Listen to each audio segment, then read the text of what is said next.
सोलापूर शहरातील एका मदरशामध्ये धार्मिक शिक्षण घेण्यासाठी जाणाऱ्या 10 वर्षीय मुलीशी कथित गैरवर्तन व अत्याचार केल्याच्या आरोपावरून 53 वर्षीय मौलानाविरुद्ध पॉक्सोसह विविध कलमांतर्गत गुन्हा दाखल करण्यात आला आहे। या घटनेमुळे परिसरात संतापाची लाट उसळली असून दोषी आढळल्यास कठोर कारवाईची मागणी नागरिकांकडून होत आहे। पोलीस सूत्रांकडून मिळालेल्या माहितीनुसार शहर परिसरातील एका मदरशात पीडित मुलगी धार्मिक शिक्षणासाठी जात होती। फिर्यादीनुसार मदरशात शिक्षण देणारे आरोपी मौलाना मोहम्मद उमर मोहम्मद हुसेन रजवी वय वर्ष 53 राहणार सोलापूर यांनी मागील काही काळापासून मुलीशी अयोग्य वर्तन केल्याचा आरोप करण्यात आला आहे। तसेच इतर काही मुलींशीही अयोग्य स्पर्श केल्याचा आरोप फिर्यादीत नमूद करण्यात आला आहे।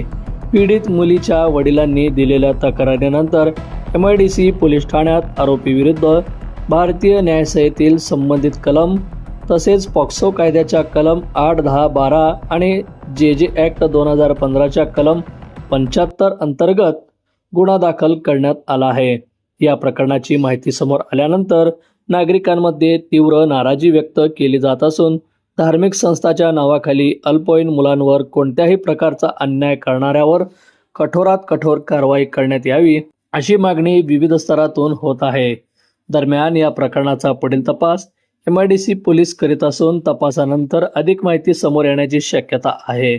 आरोपीवरील आरोपांची सत्यता न्यायालयीन प्रक्रियेनंतरच निश्चित होणार।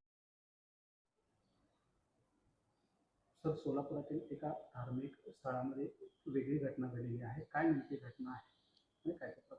काल रात्री सोलापूर शहरात अंतर्गत MIDC पोलीस स्टेशनमध्ये एक फिर्यादी येऊन फिर्याद दिलेलं होतं। त्यांच्या मुलीला त्यांच्या घराजवळ नई जिंदगी भागात एक मद्रासा जे आहे तिथं शिक्षण देणारे जे मौलाना जे आहे त्यांनी त्यांच्या मुलीला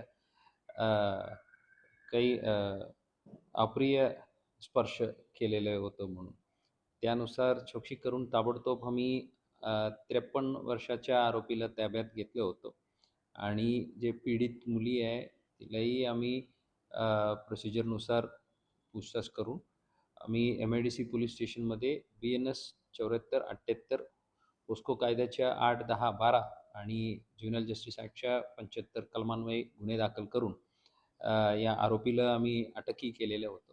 आज या आरोपीला आदरणीय कोर्टासमोर हजर करून 2 दिवस पोलीस कस्टडी मिळालेल्या आहेत। त्याच्यावर पुढील तपास चालू आहे।